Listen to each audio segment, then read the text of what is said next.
Hi! Hi everybody, it's Bryan.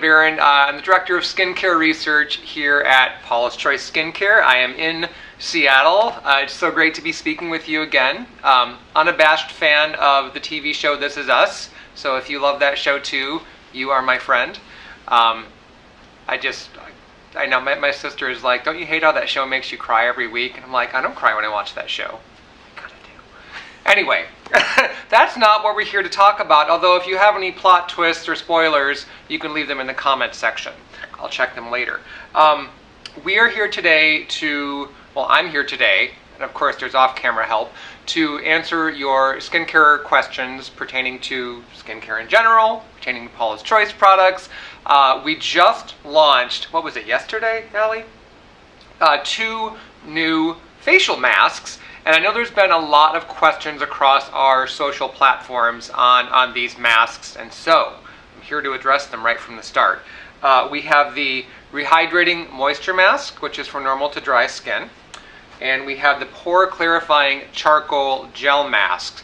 2 new masks for different skin types. Obviously, the charcoal mask being absorbent is for normal to oily combination skin. It can be used if you have breakout-prone skin. And then we have in our line what we call our original or classic masks, being the skin balancing oil absorbing mask and the skin recovery hydrating treatment mask.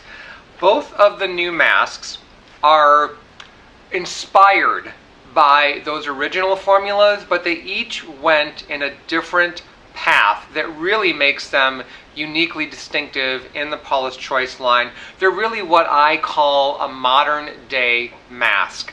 If you are a skincare fan at all, you've noticed that there has been an explosion of facial masks across product lines, whether you shop at the drugstore, the department store, Sephora, whether you prefer K-beauty. Masks are the new black. I mean, they're everywhere. And we want to give you the best possible products we can. And for those who love using masks, we came up with 2 really cool concepts for dry skin and for oily skin. So I'm going to take a sip of coffee and then I'm going to tell you about both. And it will answer the question of why these new masks and how these new masks are different from our existing masks. So, just a moment. Caramel vanilla. Okay, Rehydrating Moisture Mask is an it's designed more as a true moisturizing facial mask in terms of its texture. This stuff is thick, it's lush, it is creamy. It is almost like putting a decadent layer of frosting on dry skin. But unlike cake frosting, which would get sticky and gross after a while, this stuff just keeps hydrating, drawing that moisture, holding it there, and then it contains ingredients that help prevent water loss from your skin, which is one of the ways that it is so fantastic to use as an overnight mask, particularly if you live in a part of the country where the winters are cold, or part of the world I should say, where the winters are cold and dry and the indoor air gets dry, and you just want to put something on your face at night and wake up the next morning and have that dewy, fresh, supple glow, as opposed to looking like you really could have used 3 or 4 more hours of sleep, even when that's probably the case for most of us. So this really has more of a substantial, lasting hydration than the Skin Recovery Hydrating Treatment Mask. This is more, I would liken it more to a cream gel. They have some similar ingredients in terms of the plant oil, some of the extracts. The Rehydrating Moisture Mask contains more intense hydrating ingredients, and part of that is powered by all of the amino acids. Those are the building blocks of proteins, and our skin, the uppermost layer of our skin, is composed of protein. So basically the amino acids help draw that moisture to skin, help to keep it there, and they're ingredients that your skin surface recognizes and knows what to do with, and they play, your skin and the amino acids play nicely together. This mask, the Rehydrating Moisture Mask, can be used around the eyes. You can apply a thick layer of it, leave it on for 20-30 minutes, watch an episode of This Is Us, or The Walking Dead if you prefer. why two very different shows. And then rinse it off with tepid water and go on with the rest of your skincare routine. Or you can apply it as the last step of your nighttime skincare routine, and it's beauty sleep in a tube. I wouldn't recommend applying it during the day and then like doing sunscreen and makeup, because the texture of the Rehydrating Moisture Mask has enough creaminess and slip to it that everything's just going to kind of slide right off. So it really is best either as a rinse off mask or something you put on at night. So think of it as a more hydrating, honestly more advanced and richer version of the Skin Recovery Hydrating Treatment Mask. If you are still a fan of this mask and you love its lighter texture, or you love using this mask as a moisturizer, it's sticking around, keep using it. But when your skin gets really dry, tight, uncomfortable, if it's showing signs of dehydration and you really want to give it that big drink of moisture, the Rehydrating Moisture Mask is the one I would push you toward trying. Now for the oily skin, combination skin among us, which would be me, the Pore Clarifying Charcoal Gel Mask. This one is really more of a dramatic departure from the Skin Balancing Oil Absorbing Mask. And it's not to knock the Skin Balancing formula, but the Skin Balancing Mask, this bad boy here, is really a traditional clay mask. It's a couple of different clays in water with some skin softening agents, some very good soothing agents. Its primary job is just to absorb excess oil without drying out your skin, and it's easy to rinse. So classic combination skin, slightly oily skin, where you don't really have a problem with what we call congested pores or clogged pores, this is your go-to mask. The Pore Clarifying Charcoal Gel Mask does everything the Skin Balancing Mask does, but the addition of charcoal helps to really dislodge that debris, the excess oil, the gunk, that gets stuck in the upper portion of your pores. To some, you might, don't quote me on this, see some blackhead relief from this mask in terms of the very top portion of the blackhead being removed, because charcoal is such a magnet for all that stuff you don't want in your pores.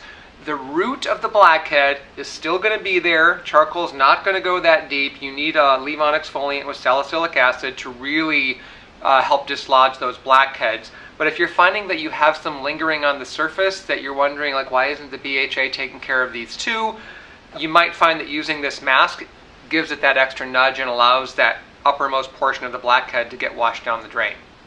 So one of the things that is really cool about charcoal is that it not only absorbs oil, but it also adsorbs. And what adsorb means is that it can absorb the oil and then it traps it.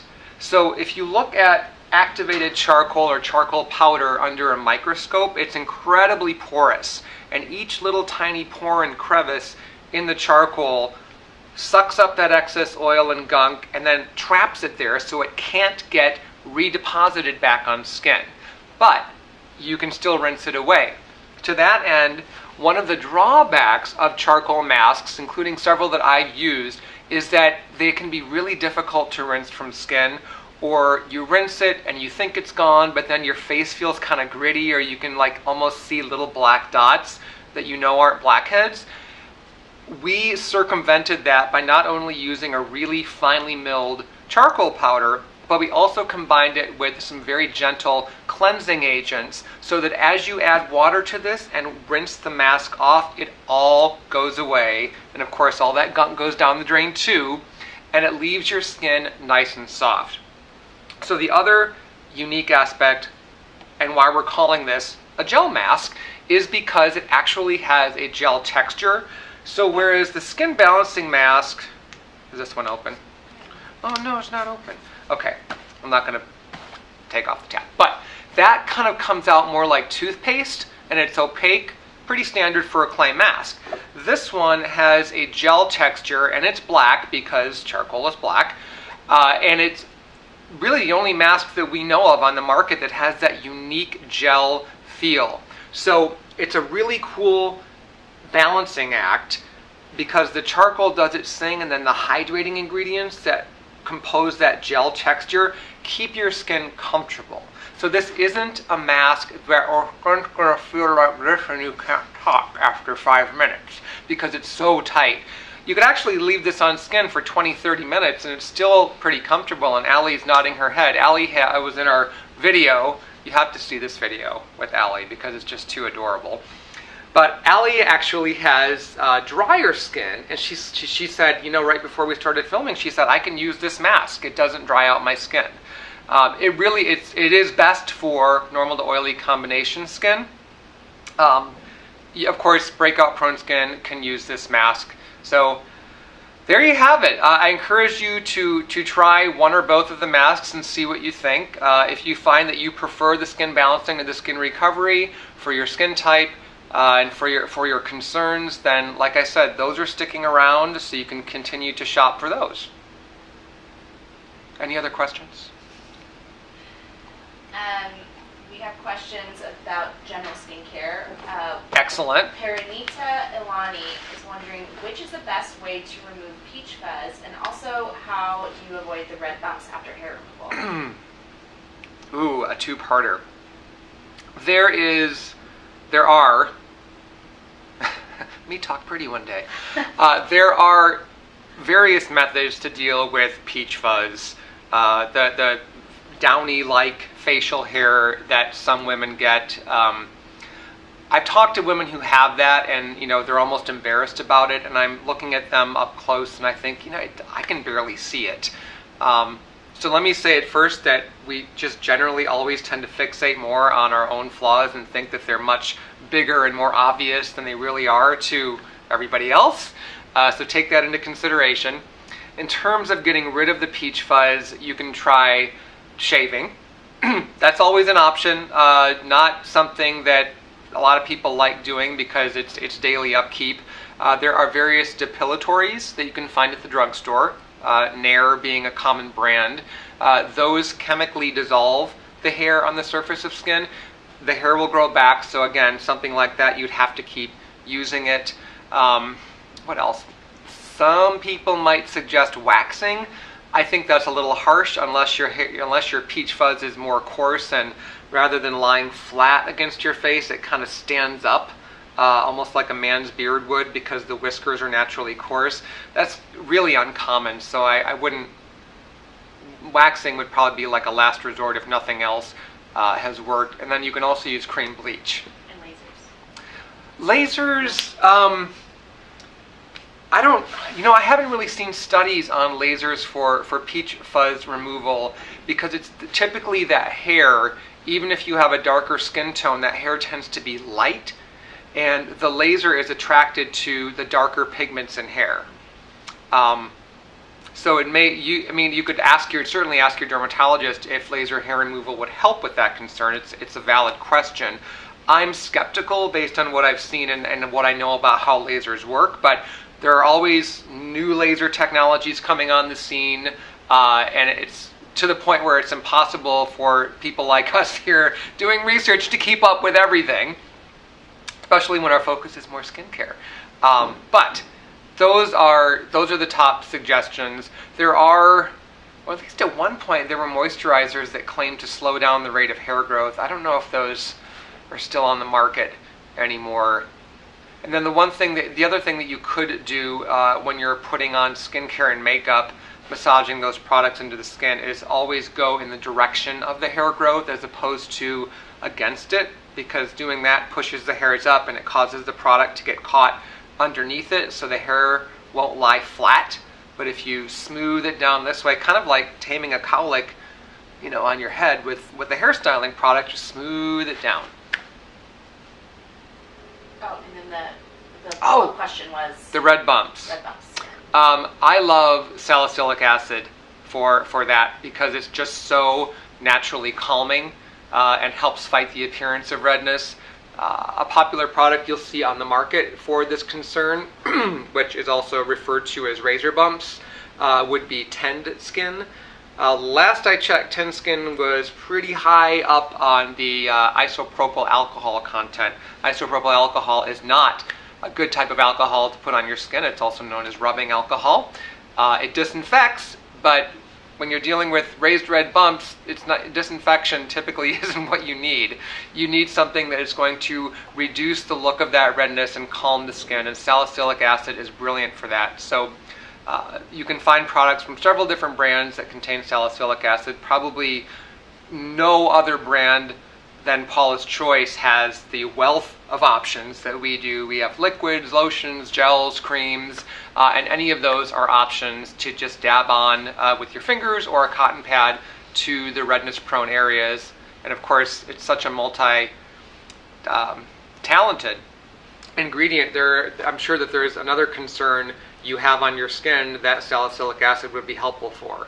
Clogged pores, uneven skin tone, lack of hydration. It's not a triple threat, it's like a quadruple, 5, 6, quintuple. It does a lot. It does a lot, and it's my #1 pick for that concern. Chocoholic Superstar, great name.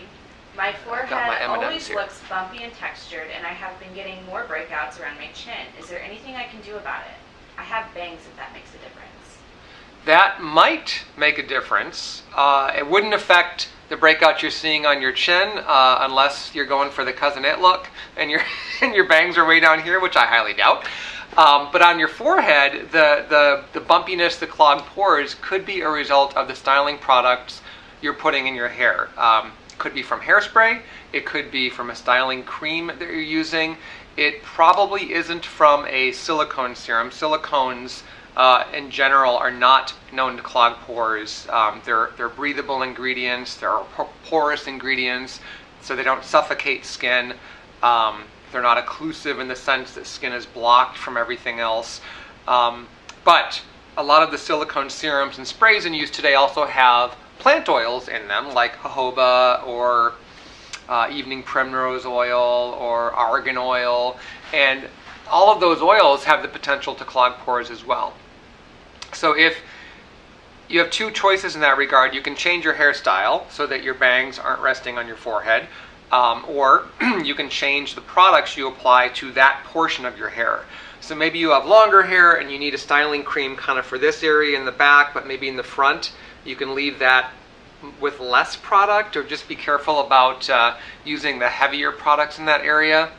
Otherwise, if you're not already using a leave-on BHA exfoliant, that would be my #1 product recommendation, skincare-wise, that you can use all over your face. Patsy Olive says, "Hi Bryan, how do I know if I have rosacea? Greetings from Peterborough in the UK." Hello, UK. So, people of Northern European descent, I'm among them, are the most likely to get rosacea at some point in their life. I think the statistic is upwards of 40% of adults who are of Northern European descent will at some point in their life struggle with rosacea. The #1 thing to look for is persistent redness, what's called facial flushing. If your skin tends to react more strongly to external aggressors. Let me give you an example. You and your friends go outside, it's a cold night, and you're walking from, the restaurant out to a bar to have a nightcap, and everyone sits down and their skin looks maybe a little pink, but then it kind of quickly returns to its normal color, and your skin is like flushed, beet red. It almost looks sunburned. It may even feel unusually warm to the touch. Those are all signs of rosacea, and it typically starts in what's described as a butterfly pattern over your face. So kind of right through this area right here is where you'll see the redness be most common. Obviously, from my perspective on the couch and given my background, I'm not in a position to diagnose anything. So if what I'm saying to you in terms of what to look for visible symptom-wise, if you're like, yep, that's me, your next step is to see a dermatologist for a confirmed diagnosis. Your dermatologist will do a thorough exam, a visual exam. We'll ask about other triggers that may be behind it. Maybe you have a job where you work in a restaurant, you do a lot of cooking where you're standing over a hot stove. Some people with rosacea find that alcohol is a trigger, as in drinking it. So red wine is particularly problematic for a lot of people with rosacea. It's almost like one sip and you're blushing. What are some other common triggers? It kind of goes without saying, but irritating skincare products, or even products that say they're for sensitive skin, but they may contain some problematic natural ingredients or fragrant essential oils. If your skin tends to be more reactive, visibly reactive to those types of ingredients, that can be another clue. The number one thing, though, is to see a dermatologist, because you can manage redness to a point with skincare and of course sun protection, but if what you have is indeed rosacea, you will need topical prescription products from your dermatologist to get the symptoms under control. Unfortunately, it can't be cured, but there is a lot you can do medically to keep the symptoms under control, and you want to do that, because if you don't do anything, the rosacea won't go away. It only continues to get worse. You'll see increasingly obvious symptoms that, believe me, you won't want to deal with. So it's best to nip it in the bud and get on that path to managing it now. Danny says, please make an everyday hand cream with SPF. What is your take on that? Oh, I would love to. So we've actually attempted that a few times in the past. One of the issues that we've run into is that it's tricky to, we want to do something that's like either all mineral because it's gentler. For example, if you put a mineral sunscreen on your hands and then you go and rub your eye later on, chances are you're not going to cause your eye to sting or feel irritated. With the so-called chemical sunscreens like avobenzone, those can be trickier if you get them into the eye itself. And they can also leave a slicker feel on the skin than the minerals. But then the drawback to the mineral actives, when they're used in, say, the percentages that you need to create SPF 30 or SPF 50 ratings, they can feel drying. So it's that push-pull where you want a hand cream to feel rich and moisturizing and protective, almost like invisible gloves, and you've got the mineral actives in there, and it sort of makes your hands feel drier. And maybe not at first, but eventually your hands will feel drier. And then the other sunscreen actives tend to make the hands feel too slippery. So it's honestly, you would think doing a hand cream with sunscreen sounds like a no-brainer and it would be super easy, but it is very tricky to get that right balance of aesthetics and sun protection. So it's something that I continue to bring up with the team. We're continuing to look at various options. One of the things that I'm seeing more brands doing, which I think is exciting, is that they're using ingredients that help boost the effectiveness of the sunscreen actives. And what that does is it allows you to use a lower percentage of actives, which can give you better aesthetics, but you don't compromise by losing the SPF value. When it goes through the testing, you're still hitting your target for your SPF rating, as opposed to, yeah, well, this feels the way we want it to and everybody loves it, but it's only SPF 10. And Paula's Choice would not do an SPF 10. We're pretty much, at current research, we're sticking with SPF 30 or above as the new normal. It's what everyone should be using every day. I wish there was a hand cream with sunscreen on the market that I could just say, this one's fantastic, go try that one. Personally, I haven't found one that I really liked. So I would just urge you to experiment and see what feels good to you. What you might need to do, and it's a bit of a pain, is apply a regular hand cream first, but use less of it, and then put a body sunscreen or a beach type sunscreen on top. I know it's two products, it's not as convenient, but it can give you the best of both worlds until somebody, maybe us, comes up with that brilliant hand cream with sunscreen that checks off all those boxes. And we're not going to do that until, our goal at Paula's Choice is to launch products that do check off all of those boxes every single time, and not ever foist anything on you guys that is just okay. You know, we really stand behind everything we do. Obviously, given the number of products we have, all of us don't use everything that we sell. It doesn't make sense, but that's our approach in terms of making sure that what we bring to the market is going to be as effective for its intended purposes as possible, and is going to feel really amazing so that you will look forward to using it, which of course that's part of the joy and the fun of skincare, so it doesn't always feel like a chore, you know, something you have to slog through, you know, like eating salads all the time. Elizabeth DeBras asks, how do you feel about Marula oil for acne-prone skin? I think this question came up last time. Really? Or maybe just about Marula oil. I like Marula oil. It's a good non-fragrant plant oil. I haven't seen any research pertaining to its benefits for acne. There are certain plant oils, coconut being one of them, babasu or babasu, not quite sure how to pronounce that, but that being another. Those oils have a high content of a fatty acid known as lauric acid, and there is some research showing that lauric acid, which is considered a medium chain triglyceride, can help diminish factors in skin that can trigger acne. Off the top of my head, I don't know if Marula oil has any of that lauric acid or not. However, most non-fragrant plant oils have calming compounds that can help mitigate the signs of acne. They won't cause acne to go away, but if you have acne that's looking angry and extra red, they might bring about some visible relief.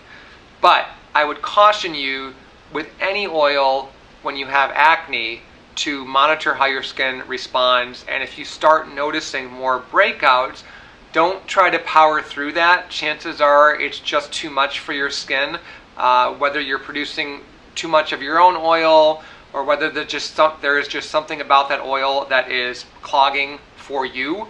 Don't try to power through that just because Marula oil or argan oil or whatever the oil of the moment is trending. It's just not worth it. Not when there isn't research behind it that really justifies its use. And I'm talking scientific research, maybe some comparative studies, and not say an online forum where 17 people are saying it worked for them.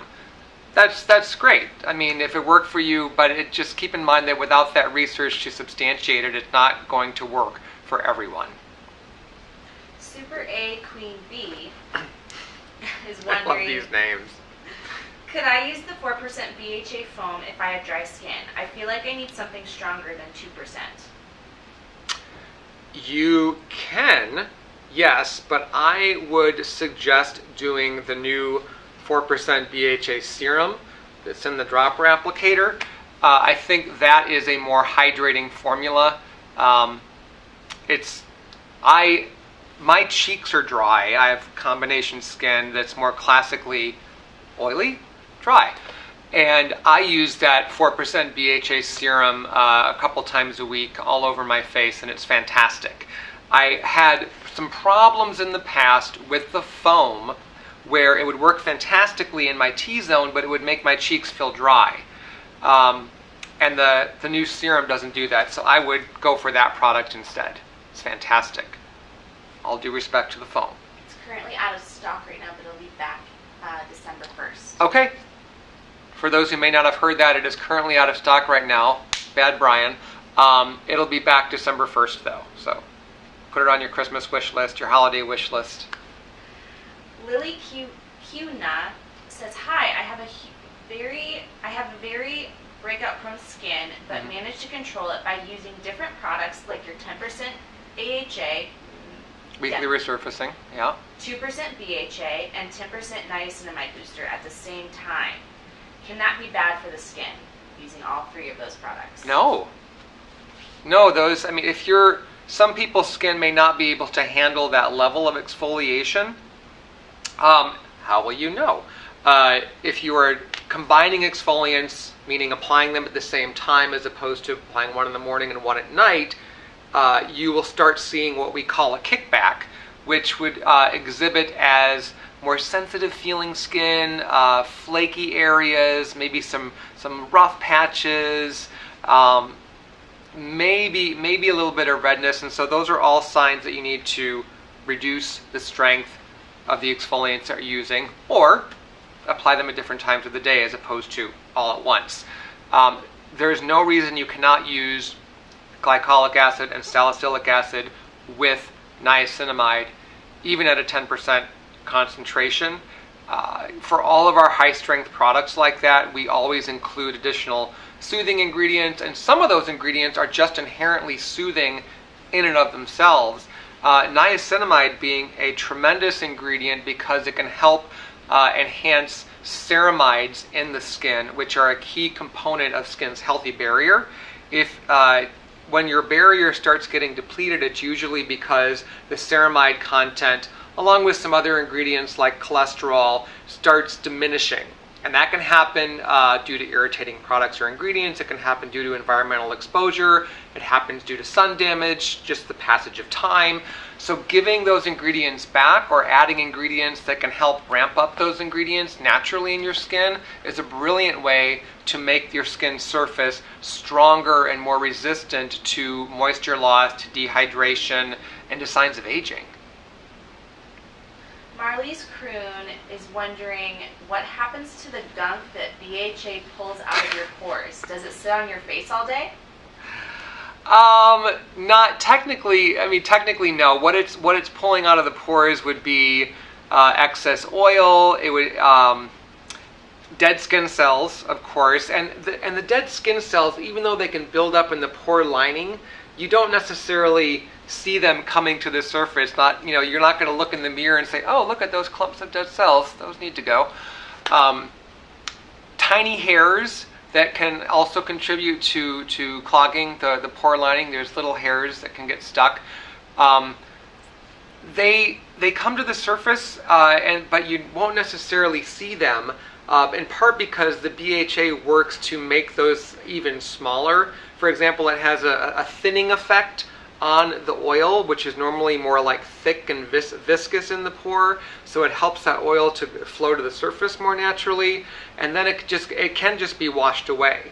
But getting scientific, if you put your BHA on in the morning and you look at your skin later under a microscope, which I don't encourage you to do, you might see evidence of some of that gunk, but that's one more reason to wash your face at night.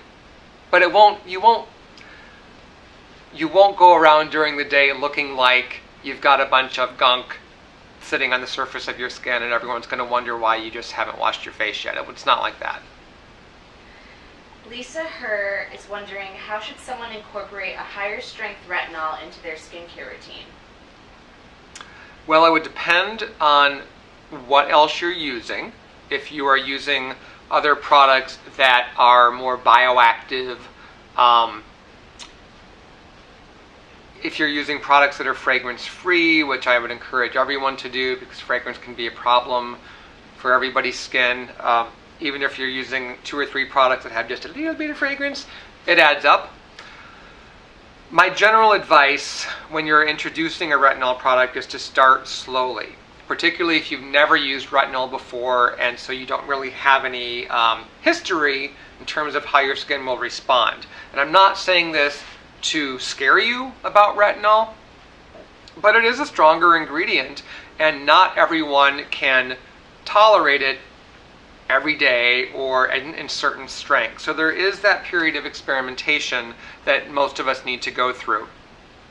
So what I would recommend to get you started is to choose a lower strength retinol, particularly if you've never used it before, and apply it 2 to 3 times per week at night after cleansing, toning if you use a toner, and there are some brilliant toners out there, including from Paula's Choice. I love our toners. I use them all the time.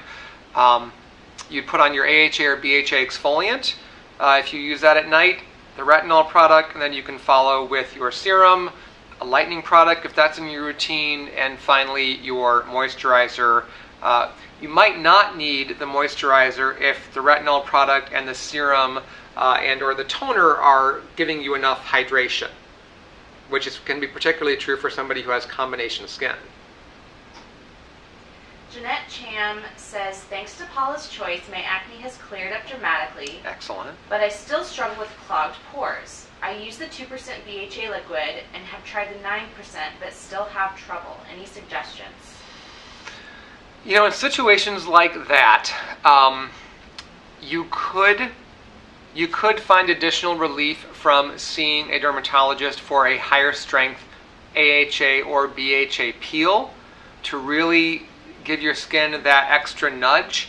And you may need 2 or 3 of those spaced a few weeks apart before you really see, you know, wow, that was money well spent and I love it. The other thing to consider is what else is in your routine that might be contributing to the clogged pores. So BHA at 2%, at 4%, at 9%, you can combine, layer. That can address clogged pores quite well for most people, but if you're not making other changes to the products in your routine that are contributing to the clogged pores, you're sort of just keeping up. So the BHA is doing its thing, but then you're putting other things on your skin that are continuing to clog your pores. And so just as one group of clogged pores start looking, you know, better, clarified, another group pops up because you haven't stopped giving your skin those ingredients that are causing the problem. So take a look at what you're using. Make sure that the moisturizers, the serums, any treatment products are the thinnest textures for your skin type. Now, some people have dry skin and clogged pores, and the tendency when we have dry skin is to go for the rich, creamy, thicker products. If you have clogged pores and dry skin, that can backfire because a lot of those creamy, rich ingredients can contribute to clogged pores. Won't be true for everybody, but some people with dry skin and clogged pores, that's the dilemma. And the solution, and it's not the most convenient option, but it really is the only thing that works, is to layer thinner textured products.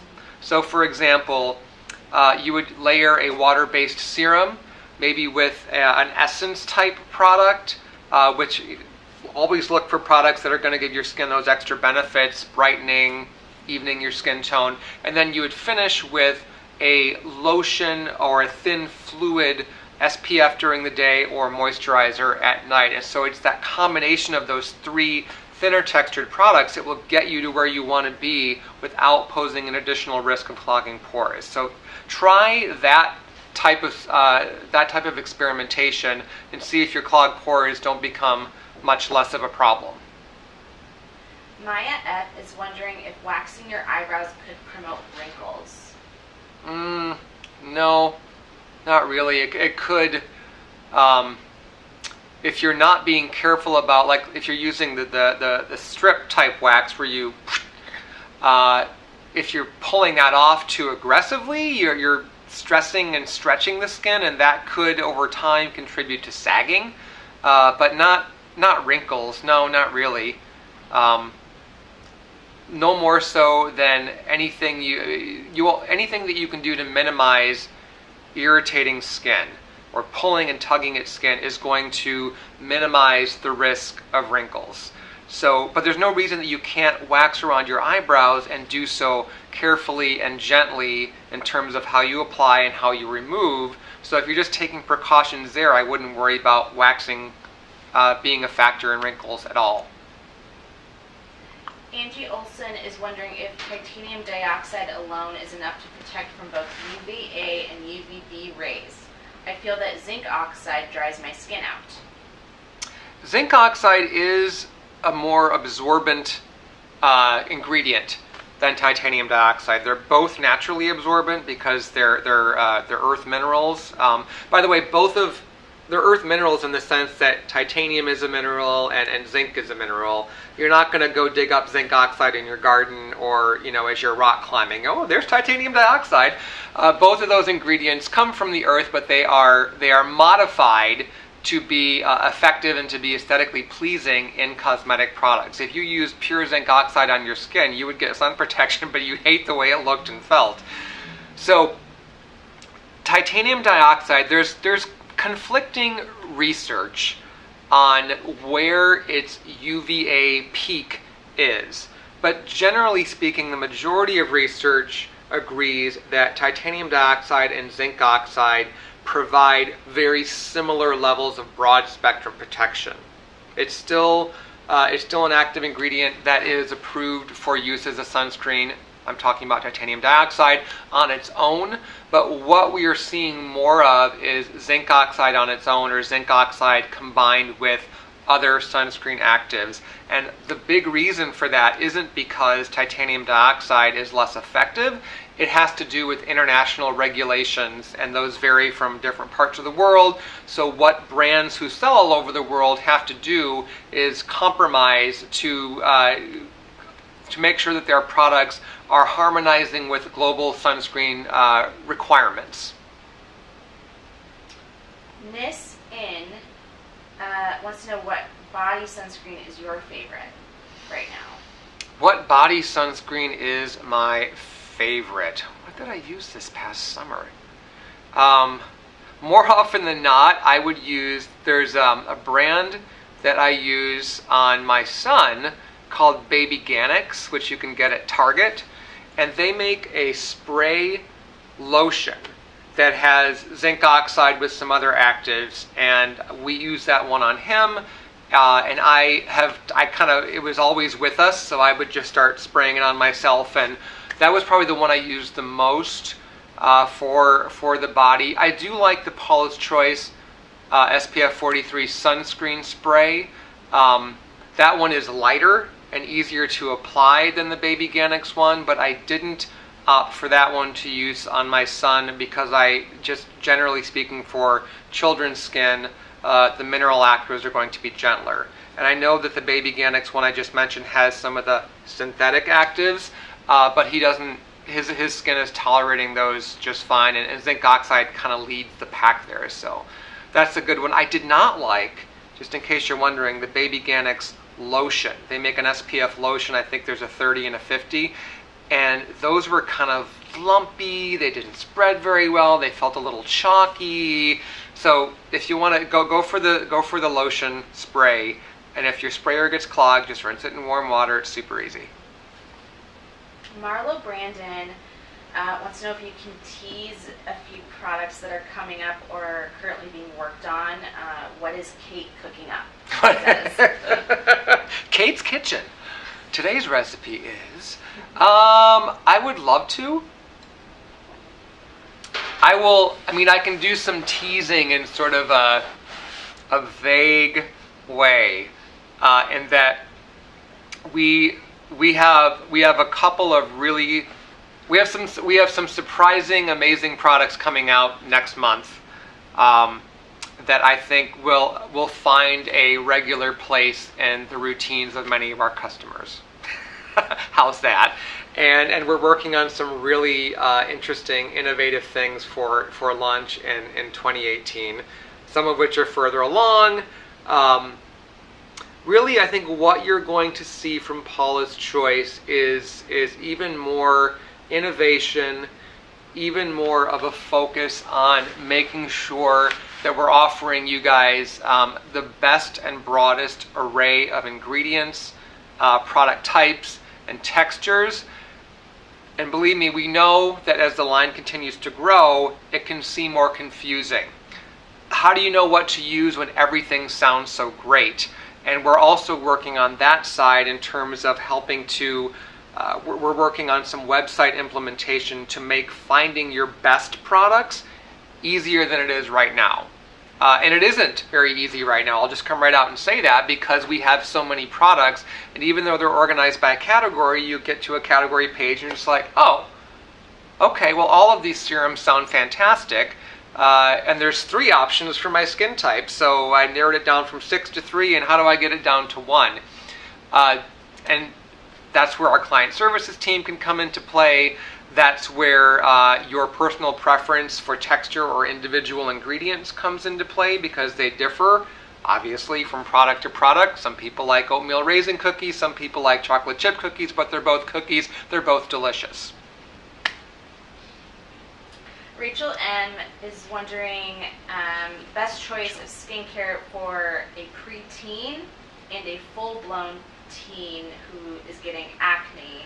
She says that she has both in her house currently.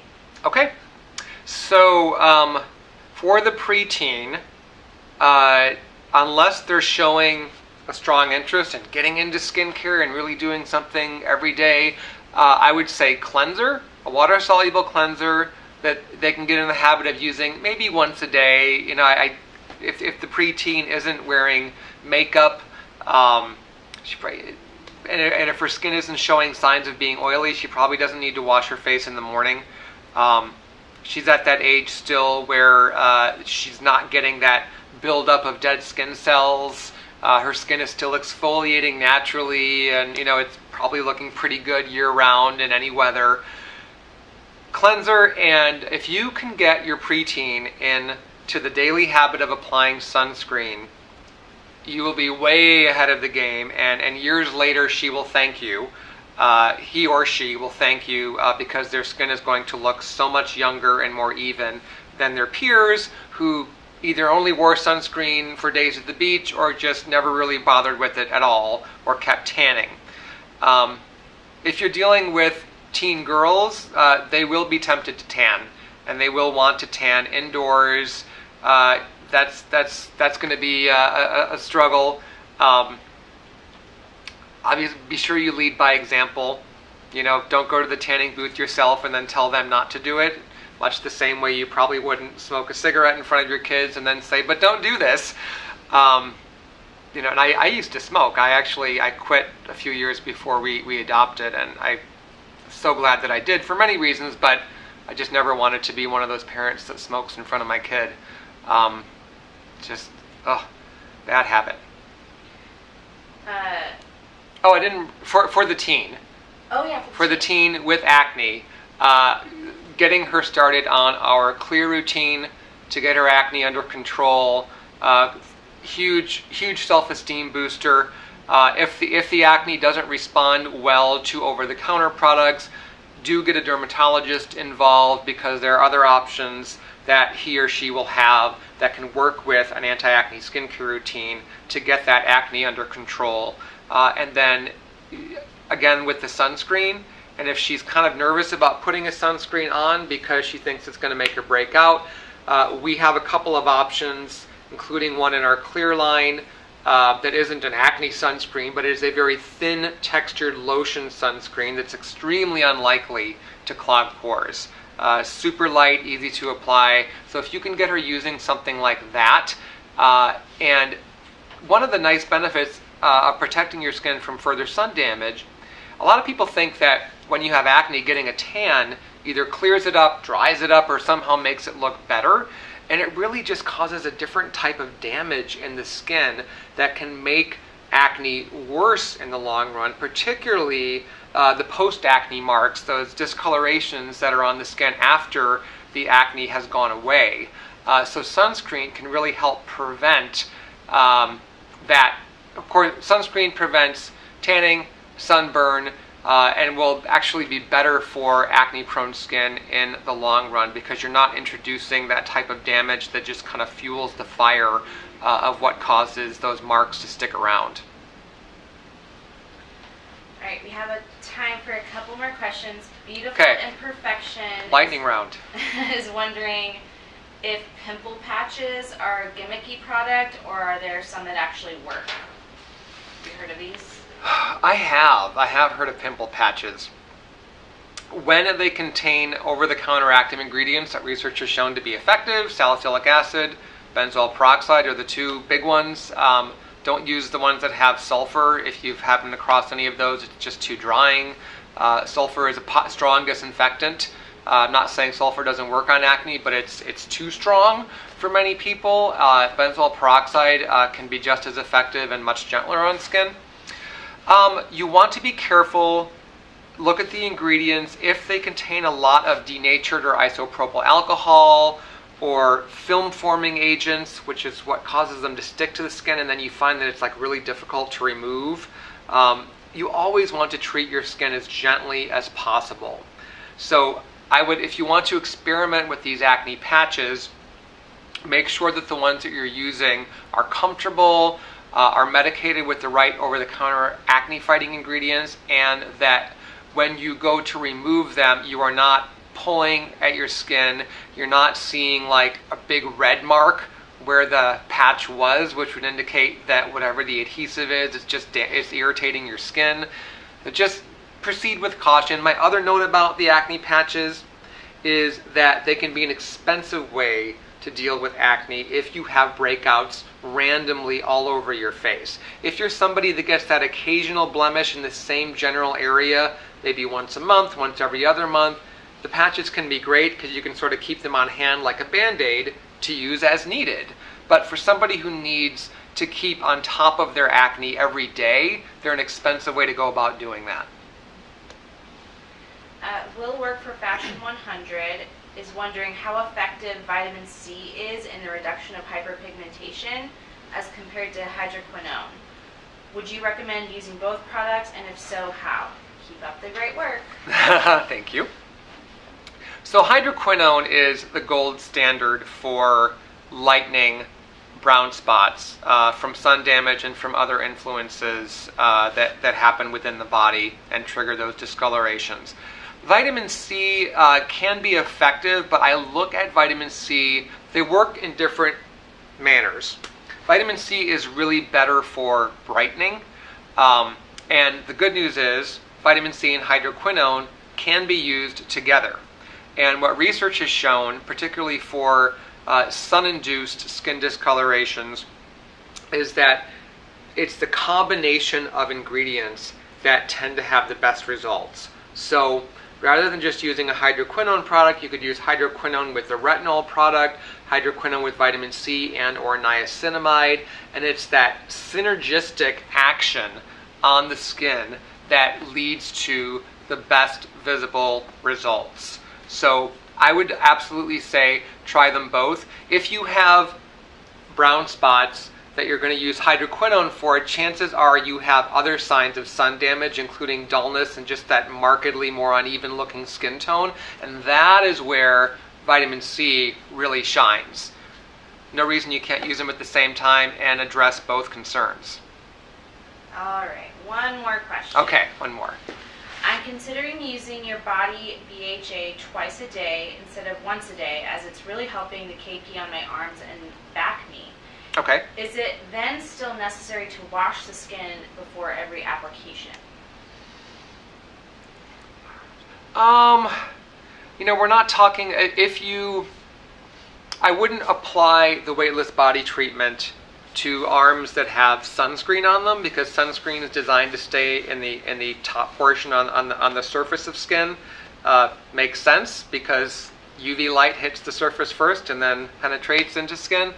So you don't want the salicylic acid to kind of have to fight with that. But if you are dressed like I am and your skin is covered, so like I don't have sunscreen on my arms right now, and yeah, I took a shower this morning. I could put some weightless body treatment on right now, and that would be totally fine. I wouldn't worry so much about putting it on over a moisturizer as I would about putting it on over a sunscreen, because I think those sunscreen actives and the manner in which they stay on the surface of skin could keep the salicylic acid from being as effective. Otherwise, unless you've been working out and sweating a lot, just kind of feeling grubby, I don't see the need to wash your skin before that. If you're worried about it, take a baby wipe or another type of a cleansing wipe and just go over the area really fast and then put the lotion on again. I'm so glad it's working for you. Ready to go? Wrap it up. Wrap it up? All right. Shoot. So I will be talking with you guys more often. We are getting very close to me doing this with you every single week from my home in Michigan, which I'm very excited about. I really enjoy this time with you guys and hearing what's on your mind and answering your questions. I hope that even though I probably went off on some tangents, you understand the differences between these new masks and how they compare to our skin balancing and skin recovery. If you are still unsure, I invite you to contact our client services team. They're always here to help. You can also hit us up on social on any of the platforms that you prefer, Facebook, Instagram, Twitter, and we'll get back to you as soon as we can. So thank you so much for spending the time with me, and I'll see you again really soon.